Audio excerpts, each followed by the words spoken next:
प्रियंका गांधी जी के सपोर्ट में आई CM RTC जी। आम आदमी पार्टी और कांग्रेस एक दूसरे के अगेंस्ट है दिल्ली असेंबली इलेक्शन में, लेकिन आरटीसी जी ने प्रियंका गांधी जी का सपोर्ट किया रमेश बिधूरी वाले बयान पे।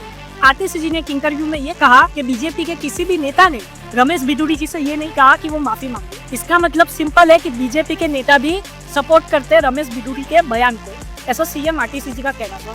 अब रमेश बिधूरी जी ने क्या बयान दिया था तो सबको पता है। उन्होंने सबसे पहले तो प्रियंका गांधी जी पे बयान दिया।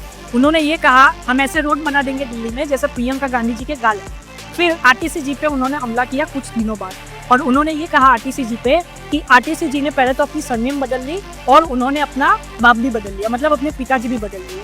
उसके बाद आरटीसी जी ने प्रेस कॉन्फ्रेंस की और प्रेस कॉन्फ्रेंस में आरटीसी जी भावुक हो गई। अब इसका परिणाम क्या होगा? रमेश बिधूरी जी ने जो बयान दिया उसका परिणाम क्या होगा? तो जो परिणाम होगा वो तो हमको रिजल्ट के दिन ही पता चलेगा जब चुनाव का रिजल्ट आएगा। लेकिन अभी तो यही लग रहा है कि रमेश बिधूरी जी का ये जो बयान है ये शायद बीजेपी को बैकफायर कर जाए और बीजेपी को नुकसान कर दे। सीएम आरटीसी जी ने खुल के प्रियंका गांधी जी का सपोर्ट किया। प्रियंका गांधी जी ने भी रमेश बिधूरी जी के बयान पे टिप्पणी की और उन्होंने जवाब दिया कि रमेश बिधूरी जी ने मेरे गालों की तो बात की लेकिन खुद के गालों की तो बात ही नहीं की। ये डायरेक्टली प्रियंका गांधी जी ने कह दिया और ये जो बयान है इसे रिडिकुलस मतलब बकवास कह के प्रियंका गांधी जी ने नकार दिया।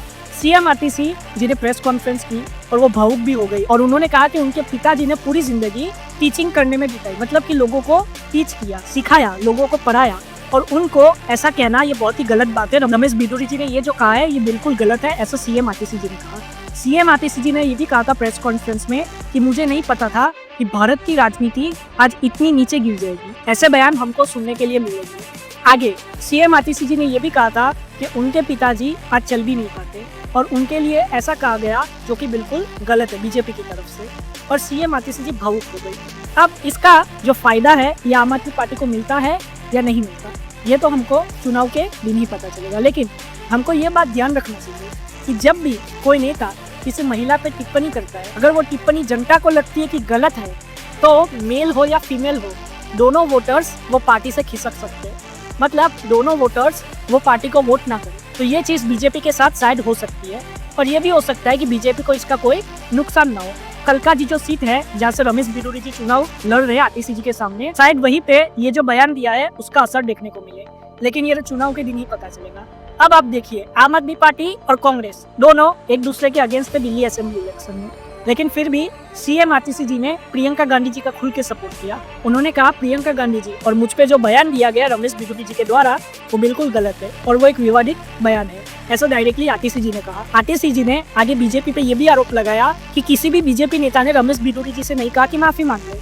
इसका मतलब सिंपल है कि बिधूरी जी का समर्थन करते हैं बीजेपी के नेता और बीजेपी पार्टी, ऐसा डायरेक्टली आरटीसी जी ने हमला किया। अब ये जो हमला है ये एक बहुत ही बड़ा हमला है, क्योंकि चुनाव से पहले जब कोई भी नेता कोई चीज बोलता है तो उसकी बहुत अहमियत होती है। रमेश बिधूरी का ये जो बयान है इसने आम आदमी पार्टी के साथ साथ कांग्रेस को भी एक अपॉर्चुनिटी दे दी। अगर आम आदमी पार्टी और कांग्रेस ये बताने में कामयाब रहती है कि बीजेपी महिला विरोधी पार्टी है तो शायद बीजेपी के वोट शेयर में हमको गिरावट दिखे और बीजेपी को शायद दिल्ली चुनाव में बहुत ही कम सीटें आए या तो हार का सामना करना पड़े। आप अपनी राय कमेंट में जरूर बताएं। जय हिंद।